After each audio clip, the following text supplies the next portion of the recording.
امریکی شہر new York میں جشن عید میلاد النبی صلی اللہ علیہ وآلہ وسلم عقیدت و احترام اور مذہبی جوش و جذبے سے منایا گیا۔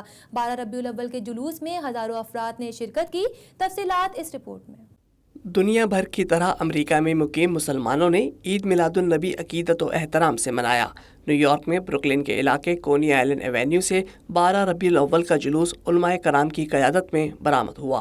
علاقہ نعرہ تکبیر، نعرہ رسالت اور سرکار کی آمد مرحبا کے نعروں سے گونجتا رہا۔ سرکار کی آمد مرحبا، دلدار کی آمد مرحبا، دلدار کی آمد۔ عید میلاد النبی کے جلوس کے شرکاء نے ہاتھوں میں سبز پرچم اٹھا رکھے تھے، جبکہ خانہ کعبہ اور روضہ رسول کی شبیہات بھی جلوس میں شامل رہیں۔ شرکاء نبی کریم صلی اللہ علیہ وآلہ وسلم کے یوم ولادت پر عقیدت کے اظہار میں درود شریف اور نعتیں پڑھتے چلتے رہے۔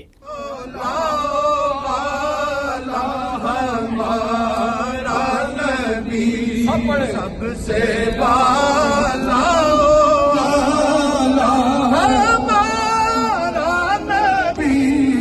علماء کرام نے شرکاء کو تاکید کی کہ وہ اپنی زندگی سنت رسول صلی اللہ علیہ وآلہ وسلم کے مطابق گزارنے کی کوشش کریں۔ عملی طور پر اپلیکیبل کرنا چاہیے۔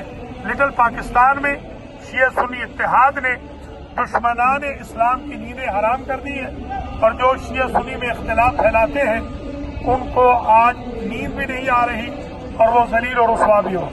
جلوس کی انتظامی کمیٹی میں شامل اشفاق شیخ اور پاکستانی کمیونٹی رہنما علی امام نے وائس آف ساؤتھ ایشیا سے گفتگو میں کہا کہ آج کے دن کا سارا سال انتظار رہتا ہے۔ عید میلاد النبی منانا باعث سعادت ہے۔ الرحمن الرحیم، تمام مسلمانوں کو نبی پاک صلی اللہ علیہ وآلہ وسلم کا جنم دن مبارک ہو، اور ہم سب یہاں پر درود پاک پڑھ رہے ہیں۔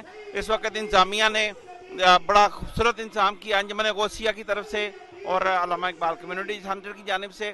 بسم اللہ والصلاة والسلام علی رسول اللہ صلی اللہ علیہ وآلہ وسلم۔ آج پاکستانی کمیونٹی نے یہاں پر جشن عید میلاد النبی صلی اللہ علیہ وآلہ وسلم کا اہتمام کیا ہے، جس کے سلسلے میں ہم یہاں پہ کثیر تعداد میں مسلمان بروکلن نیو یارک کے اندر مکی مسجد کے سامنے موجود ہیں۔ امید کرتا ہوں کہ اللہ تبارک و تعالی ہماری اس حاضری کو قبول و منظور فرمائیں گے۔ جزاکم اللہ خیر۔ جلوس میں پاکستانی، بنگلہ دیشی اور دیگر کمیونٹی کی خواتین و بچوں نے کثیر تعداد میں شرکت کی۔ علاقے میں واقع دکانداروں کی جانب سے شرکاء میں کھانے پینے کی اشیاء مفت تقسیم کی گئیں۔ بعد ازاں جلوس پرامن طریقے سے اختتام پذیر ہو گیا۔